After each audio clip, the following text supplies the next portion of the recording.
आज हम पढ़ेंगे major cultural transformation in early modern Europe का यूनिट 2, जिसमें हॉब्स, लॉक का दर्शन और प्रबोधन का विचार के बारे में जानेंगे। इनलाइटमेंट के बारे में तो हम पहले जान चुके हैं, अब हम बस इसके हॉब्स और लॉक्स के बारे में जानेंगे। तो 18वीं ईस्वी के मध्य के प्रबोधन का मुख्य कार्य प्रसिद्ध फ्रांसीसी की बुद्धिजीवियों एवं दार्शनिकों का अनियोजित कार्य है, जिसमें वोल्टेयर, डी अल्बर्ट, मोंटेस्क्यू शामिल है। 18वीं शताब्दी के प्रबुद्धता आंदोलन की प्रसिद्ध हस्तियों में जर्मन प्रबुद्धवादी, स्कॉटिश प्रबुद्धवादी और अन्य शामिल हैं। हॉब्स और लॉक इस समय के दो महत्वपूर्ण दार्शनिक और बुद्धिजीवी थे। प्रबुद्धवाद का उदय। आधुनिक यूरोप में प्रारंभिक चरण में उत्पन्न हुआ प्रबुद्धवाद एक जटिल ऐतिहासिक आंदोलन था, जिसने बुद्धिजीवी, सामाजिक, सांस्कृतिक, राजनीतिक और आर्थिक प्रगति को प्रभावित किया। 16वीं और 17वीं सदी की वैज्ञानिक क्रांति ने पारंपरिक ज्ञान और विचारों को चुनौती दी, विशेष रूप से विज्ञान, गणित और दर्शन क्षेत्र में, जिसमें कोपरनिकस, गैलीलियो, केपलर, इन सब के बारे में हम पढ़ चुके हैं। वैज्ञानिक क्रांति ने प्रबोधनवादी दार्शनिकों को मनोवैज्ञानिक ज्ञान की अन्य शाखाओं जैसे कि राजनैतिक, नैतिकता और धर्म में जांच की समान विधियों को लागू करने की संभाव्यता प्रदान की। Rene Descartes, John Locke, David Hume जैसे दार्शनिक आंदोलनकारियों के तार्किक और प्रमाणवाद पर किए गए उत्कृष्ट कार्यों ने एक तत्वों को समझने हेतु नए ढांचे का निर्माण किया, जहां तार्किकवादी तार्किक सोच और प्राकृतिक मानव शक्तियों को सत्य को खोजने पर बल देते थे, वहीं प्रमाणवादी लोग ज्ञान प्राप्ति में इंद्र अनुभवों और अवलोकनों की भूमिका को महत्व देते थे। फिर आता है प्रबुद्धवाद और आधुनिकतावाद का विचार। प्रबुद्धवाद में यूरोप में आधुनिकता की धारणा को सुदृढ़ किया गया और यहाँ बुनियादी रूप से बौद्धिक प्रतिमान को बदलकर एक नए मानव क्रियात्मक तर्क और प्रगति की अवधारणा को मजबूत किया गया। तर्क पर जोर देने से अधिकार, धर्मनिरपेक्ष, तर्कवादी विश्व दृष्टिकोण को मार्ग प्रदान हुआ। प्रबुद्धवादी वैज्ञानिक क्रांति के साथ हुआ, जिसने प्राकृतिक विश्व के बारे में मानवीय समझ को प्रबल दिया। फिर आता सामाजिक संविदा सिद्धांत।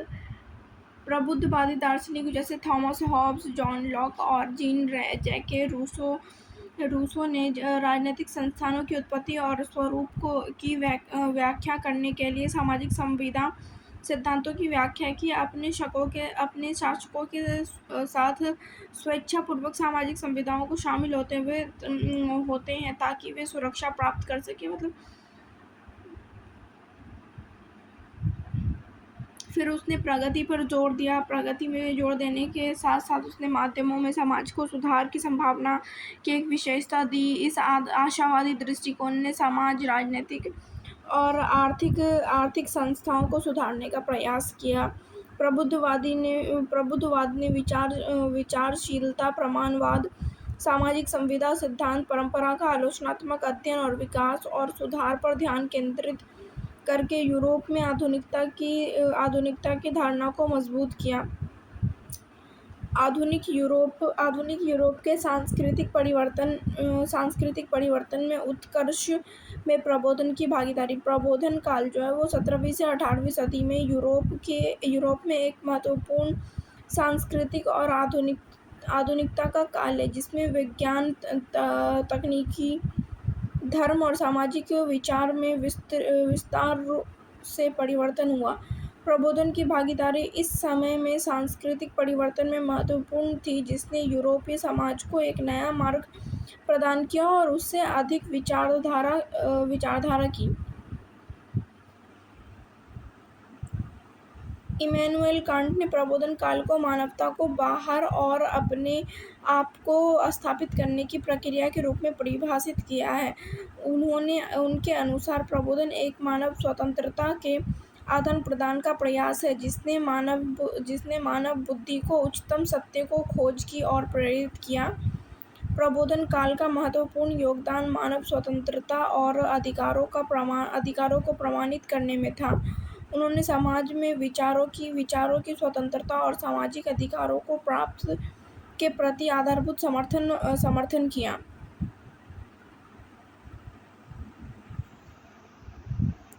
प्रबुद्धवाद का थॉमस पर प्रभाव। प्रबुद्धवाद में 17वीं शताब्दी में इंग्लिश दार्शनिक थॉमस, जिन्होंने अपनी पुस्तक लेविथाइन के लिए याद किया जाता है, इन्होंने लेविथाइन, जिसमें पूर्ण राजशाही और व्यवस्था को बनाए रखने के साधन के रूप में सामाजिक समझौते को मजबूत समर्थन प्रदान किया। और सिद्धांतकारों जैसे John Locke, John Jack Rousseau, Hobbes ने साम्राज्यवादी विचारों की आलोचना की तथा समझौते और व्यक्तिगत अधिकारों की सुरक्षा पर आधारित अधिक लोकतांत्रिक शासन की मांग की। हॉब्स जो है वो राजनीतिक दर्शन का स्वरूप तर्कपूर्ण था, जिन्होंने मानव प्रकृति पर अध्यात्म केंद्र होने का विचार एवं असंतुलन को रोकने के लिए एक मजबूत केंद्रीकृत सत्ता की आवश्यकता का विचार प्रबुद्धवादी विचारकों के साथ मेल खाता था, जो राजनैतिक और सामाजिक अध्ययन में तर्क को लागू करने की कोशिश कर रहा था। कुछ प्रबुद्धवादी बुद्धिजीवियों के साथ असहमति के बावजूद हॉब्स के सिद्धांत में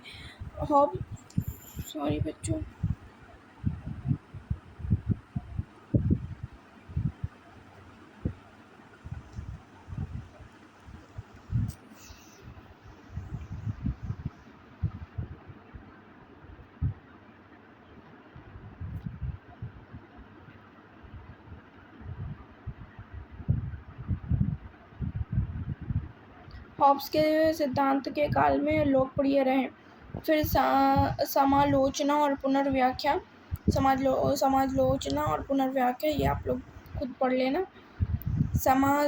थॉमस हॉब्स, अंग्रेजी दार्शनिक थॉमस हॉब्स जो है वो 1449 में इंग्लैंड पर शासन के मुद्दे पर छिड़े गृहयुद्ध के करीब से देखा, जिसमें यह तय होना था कि इंग्लैंड पर संसद का शासन होगा या चार्ल्स प्रथम का। उन्होंने चार्ल्स प्रथम को तुरंत बाद अपनी पुस्तक द लेवियाथन लिखा, जिसमें राजतंत्र की अवैध सत्ता की रक्षा करते हुए फांसी दे दी गई थी। इन्हें और राजतंत्र की सत्ता का रक्षा करते हुए फांसी दे दी गई थी। हॉब्स का मानना था कि इस संकट से बाहर निकलने का एकमात्र रास्ता एक बेहतर सत्ता का निर्माण करना है, जो सभी पर शांति लागू कर सके।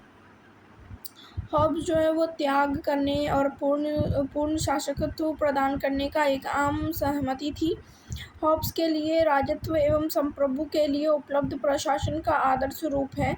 हॉब्स ने तर्क दिया कि निरंकुश राजा अधिक दृढ़ता और निरंतरता के साथ राजनीतिक अधिकार का प्रयोग करेगा। हॉब्स राजा को प्रशासन में किसी भी हस्तक्षेप के खिलाफ मत था कि धर्म युद्ध आरंभ कर सकता है। फिर हॉब्स के प्रमुख दर्शन, जिसमें सामाजिक अनुबंध की प्रकृति है, पूर्ण प्राधिकार का औचित्य है, प्रकृति की स्थिति, सामाजिक अनुबंध की प्रकृति में उसने प्रकृति की स्थिति को बताया है। फिर अपने पूर्ण अधिकार के औचित्य के बारे में बात की है, व्यक्तिगत अधिकारों के दायित्व को बताया है, राजनीतिक विचार पर प्रभाव, सामाजिक संरचना पर प्रभाव। फिर इसमें निष्कर्ष। अब हम पढ़ेंगे जॉन लॉक के बारे में। जॉन लॉक जिनका जन्म इंग्लैंड के गृह युद्ध के 10 साल पहले हुआ था, उन्होंने ऑक्सफोर्ड विश्वविद्यालय से भौतिक और चिकित्सा विषय में अपनी शिक्षा पूरी की। 1685 में गौरवशाली क्रांति के समय उन्होंने रोमन कैथोलिक राजा जेम्स द्वितीय के विरुद्ध प्रोटेस्टेंट संसद का समर्थन किया। जॉन लॉक ने 1960 में अपनी सरकार को 2 संधियां दी। कुछ हद तक हॉब्स से सहमत थे कि प्रकृति की क्रूरता के कारण शांति बनाए रखने के लिए एक सामाजिक समझौता आवश्यक है। फिर उन्होंने जो 2 दर्शन दिए थे, 2 प्रमुख दर्शन दिए, उसमें एक है कि किसी को भी अपनी प्राकृतिक अधिकारों, जिनमें जीवन, स्वतंत्रता और संपत्ति शामिल हो, को छोड़ने के लिए स्वतंत्र रूप से मजबूर नहीं किया जा सकता। और दूसरा था कि प्रजा और संप्रभु के बीच उतनी ही सौदा था जितना परस्पर जनता के बीच। लॉक का मानना था कि लोग प्राकृतिक अधिकार राजा के अधिकार को प्रतिबंधित करते हैं। फिर आया लॉक के प्रमुख दर्शन, जिसमें सरकार की सीमा को निर्धारित करना था, प्राकृतिक अधिकार और सामाजिक अनुबंध पर जोर दिया गया, लोकतांत्रिक पहलुओं पर प्रभाव के बारे में बात की गई, जिसमें विचारों ने लोकतांत्रिक सिद्धांतों के विकास, प्रतिनिधि सरकार की वकालत और दमनकारी शासन के खिलाफ क्रांति के अधिकार को गहराई से प्रभावित किया, सहिष्णुता और धार्मिक स्वतंत्रता के बारे में बात की गई। फिर आता है प्रबुद्धवाद का जॉन लॉक पर प्रभाव। जॉन लॉक एक अंग्रेजी दार्शनिक थे जिनका पैदाइश इंग्लैंड में हुई थी। उन्होंने सिद्धांतों ने राजनीतिक दर्शन, विज्ञान, ज्ञान और शिक्षा पर बहुत प्रभाव डाला। प्रबुद्धवाद 17वीं 18वीं शताब्दी में बौद्धिक और सांस्कृतिक आंदोलन था, जो तर्क, व्यक्ति और प्रामाणिकता पर आधारित था।